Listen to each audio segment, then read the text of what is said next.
Let's talk about the 5 women's products that should be avoided. Now, there are always alternatives, everything toxic out there. And when we talk about products, there are still things on the market that are very unsafe, very toxic, and you need to be aware of them. So let's start with compact powder. So we're talking about talc powder or talcum powder, and they use that in all sorts of women's products, from creams to finishing powders, materials that are used for eyeshadow, blushes, foundations, and many beauty creams. Now, talc is the softest mineral and it's highly absorbable. So it'll absorb the oil from your skin and give you an appearance of kind of a soft, silky texture, at least at first. Now, here's the problem with talcum powder. When they mine it, it always comes with something else called asbestos.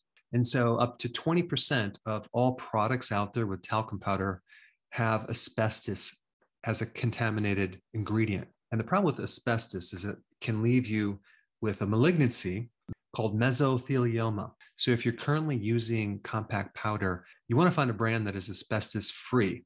Now, there's 2 sites that I put in the description that you can find a non-toxic talcum powder. All right, number 2, nail polish and nail remover. Boy, I don't understand how some people that work in the environment of doing nails can tolerate the toxicity of these chemicals. And if you personally work in a place like that, you at least need to get in an air ionizer to help reduce these chemicals in the air. But what's the big deal with nail polish? Well, it has chemicals like toluene, which is in gasoline. I mean, it's a solvent. It's in there to keep the paint from separating. But if you breathe it in, it can create a central nervous system toxicity, and it can have bad effects on your reproductive organs. They also put formaldehyde in nail polish.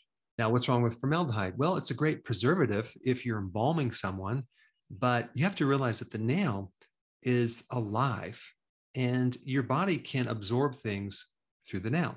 So whatever you put on the nail gets absorbed. Then we have dibutyl phthalate. So this ingredient adds some flexibility to the paint and it prevents it from cracking and turning brittle. However, it gets absorbed in your blood and it can negatively affect your reproductive organs. I mean, it's considered an endocrine disruptor. Then when you put the paint on, then eventually you have to remove it with nail polish remover. And they use acetone for that. Now, the problem with acetone is it's on the hazardous substance list. It has a clear, colorless, kind of a sweet odor. And it's a solvent for oils, fats, waxes, resins, plastics.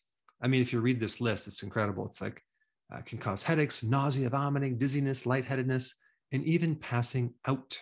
It may affect the kidneys and the liver. It's a flammable liquid and a dangerous fire hazard.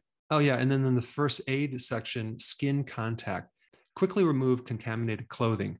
Immediately wash contaminated skin with a large amount of soap and water. Well, guess what? You're putting this right on the surface of your body.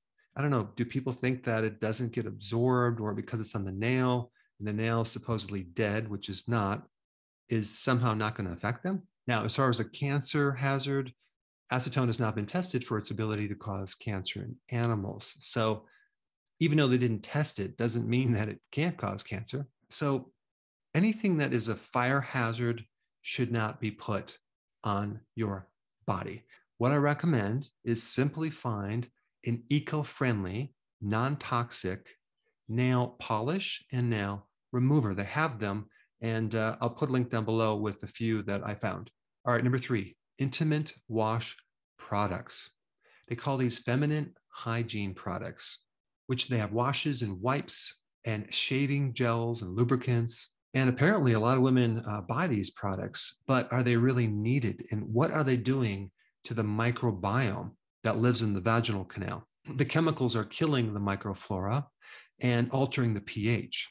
There's a much increased risk when you use these products of developing cervical cancer, UTIs, pelvic inflammatory disease, HPV, genital warts, genital herpes. But why?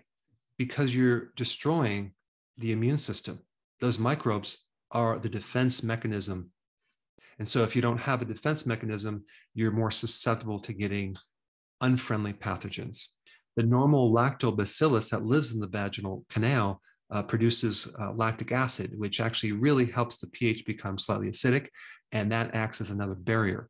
So when the pH increases and becomes more alkaline, a woman becomes more susceptible to having a lot of problems and irritation and redness, etc. So a very simple solution is to use a probiotic for vaginal health, okay? I don't have any brand names, but you definitely want to check that out and go in that direction.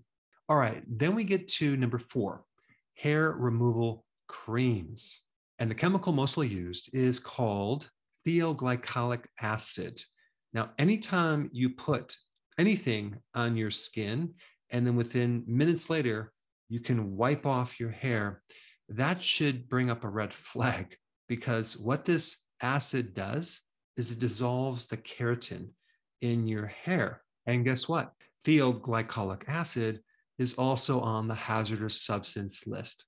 It's a corrosive chemical, and contact can severely irritate and burn your skin.